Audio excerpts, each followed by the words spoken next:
Let's turn to the Middle East, where anti-government protests continue sweeping the region. In your view, has the Obama administration done enough to lay the groundwork for what's next? No. In fact, I think their problem is they don't even know what's going on. They had no intelligence whatsoever in Egypt to understand that that was coming. They totally were caught off guard.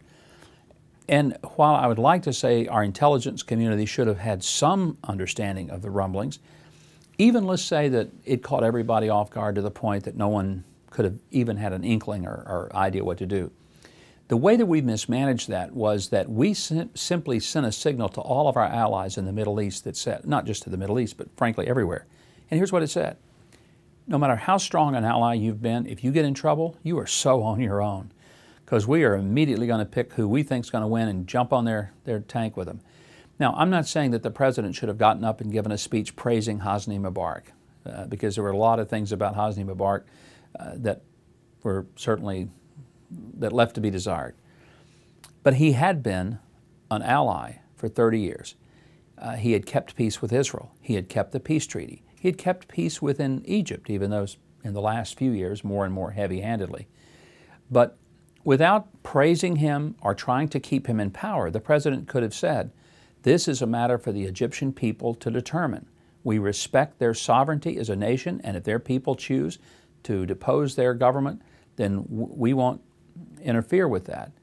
But we certainly acknowledge the relationship we have had with President Mubarak, and we are grateful that he has kept peace, and we hope that whoever should come in, if someone should come in, that they would maintain at least the external type of relationships. What he did by immediately calling for Mubarak's ouster, something he never did for Ahmadinejad when the Green Movement was seeing the uprising in 2009, was essentially saying, we treat our enemies better than we treat our friends.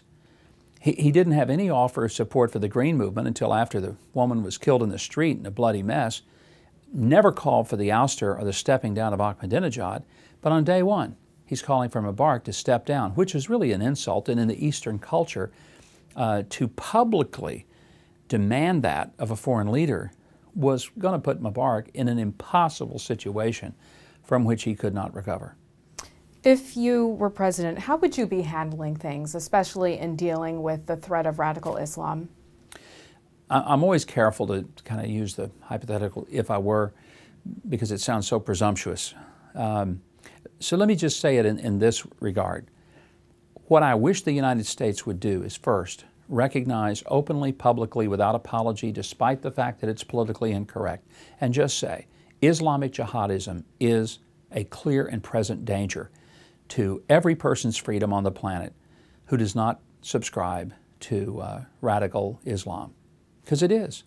And you know, for us to think that their basic goals, they're just a good bunch of people who are a little bit agitated and animated, and if we just sat down and had some, you know, talks, everything would work out, we'd all be able to coexist. That is utter, naive nonsense. That's not going to happen, because their goal is the annihilation of all the infidels. And infidels being defined as not only Christians, Jews, Hindus, Buddhists, but also defined as all of the Muslims who don't adhere to their radical view of Sharia law and to the establishment of a caliphate.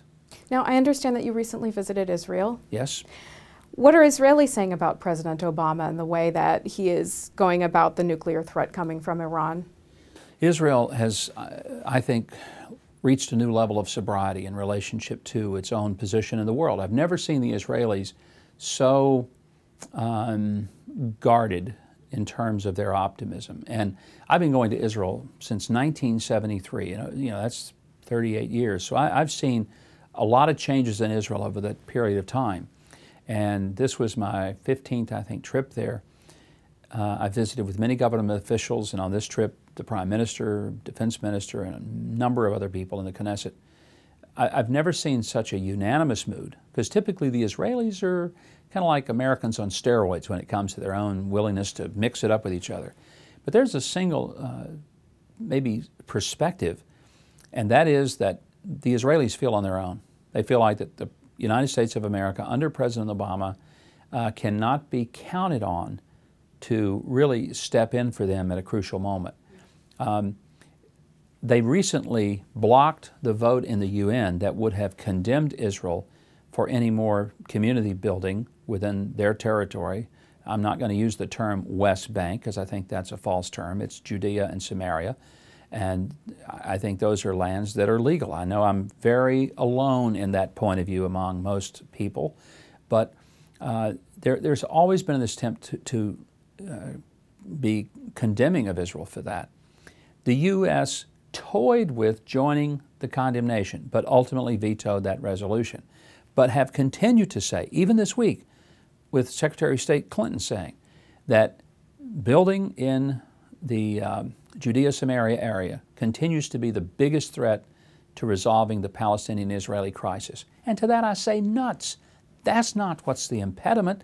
The impediment is that the Palestinians have never even acknowledged that Israel has a right to exist, and apart from some security fence, would continue to send suicide bombers into Israeli neighborhoods. So again, my perspective is based on long-standing relationships there, friends there, personal observations there. It's not from reading some book by a Harvard professor.